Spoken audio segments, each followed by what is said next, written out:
Israeli Prime Minister Benjamin Netanyahu has vowed to take decisive action against the Houthis following a missile strike on Tel Aviv. Netanyahu warned that Israel would target what he described as the last remaining arm of Iran's axis of evil.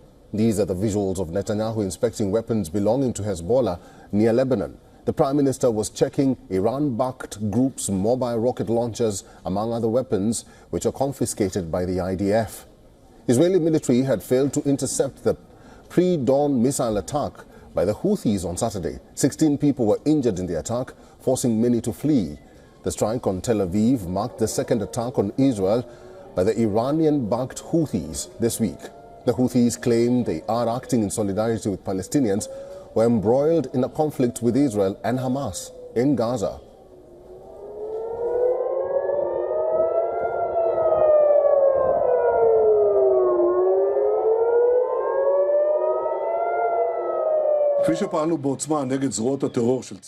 As we acted forcefully against the terror arms of Iran's evil axis, so we will act against the Houthis. Only in this case, we are not acting alone. The US and other countries see the Houthis as a threat not only to international shipping, but to the international order. Therefore, we will act forcefully with determination and sophistication. I tell you, even if it takes time, the result will be the same result as against the other terror arms.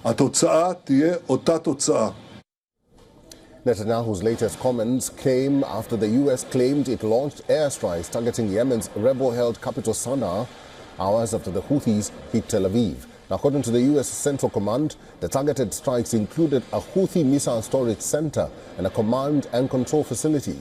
In addition to the airstrikes, U.S. forces also intercepted and destroyed multiple Houthi drones and an anti-ship cruise missile over the Red Sea. Analysts say the action by the U.S. demonstrates its commitment to protecting its interests and allies in the region.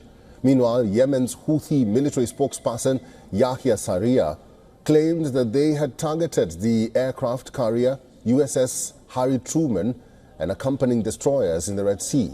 They claimed the operation resulted in the downing of an F-18 aircraft.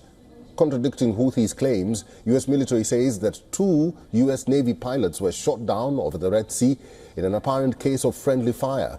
The U.S. Central Command says that a full investigation is currently underway into that incident.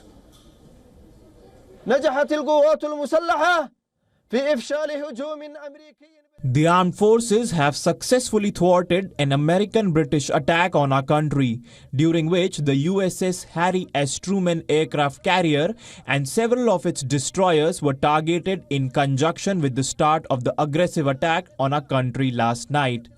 The operation was executed with 8 cruise missiles and 17 drones, and by the grace of Allah, the operation resulted in first, the downing of an F-18 aircraft, while the destroyers were attempting to intercept Yemeni drones and missiles.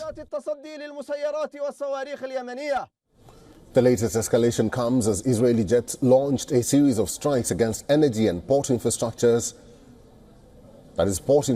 in Yemen on December 19th. Israeli officials said this was in response to hundreds of missile and drone attacks launched by the Houthis since beginning of the Gaza war 14 months ago. As the war in West Asia spills over, the Israeli government shared images of Netanyahu's Security Cabinet meeting in northern Israel on Sunday, where the officials examined weapons and war materials it said were seized in the south of Lebanon. They also visited a mock tunnel and a mock command center that the Prime Minister's office said was similar to those found during operations in Lebanon. Now, highlighting the worsening and aid situation to the besieged Gaza Strip, aid group Oxfam says that out of the 34 trucks of food and water given permission to enter North Gaza Governorate over the last 2 months, only 12 trucks managed to complete the task. Oxfam has blamed deliberate delays and systematic obstructions by the Israeli military.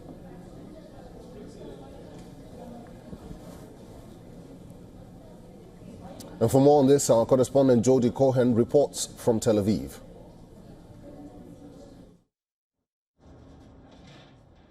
Israel Israel rejects accusations that it's not allowing food to enter Gaza, saying that it's facilitated more than 1.2 million tons of aid entering Gaza since the start of the war. Israel says that any distribution issues are the result of aid organizations not collecting the aid and terror groups stealing it. Israel holds Hamas responsible for the humanitarian situation in Gaza for starting the war on the 7th of October and still holding 100 hostages. Meanwhile, negotiations are ongoing in Doha. Hamas has reportedly provided signs of life for several hostages, but is still refusing to provide a list of living hostages. Remember, there are American hostages too, and Trump's pick for National Security Advisor Mike Waltz has said that the cost of holding hostages would outweigh the benefits, and that Hamas has every exit blocked except one, and that's to release the hostages if Hamas wants to live. This is Jodie Cohen for WION World is One. For all the latest news, download the WION app and subscribe to our YouTube channel.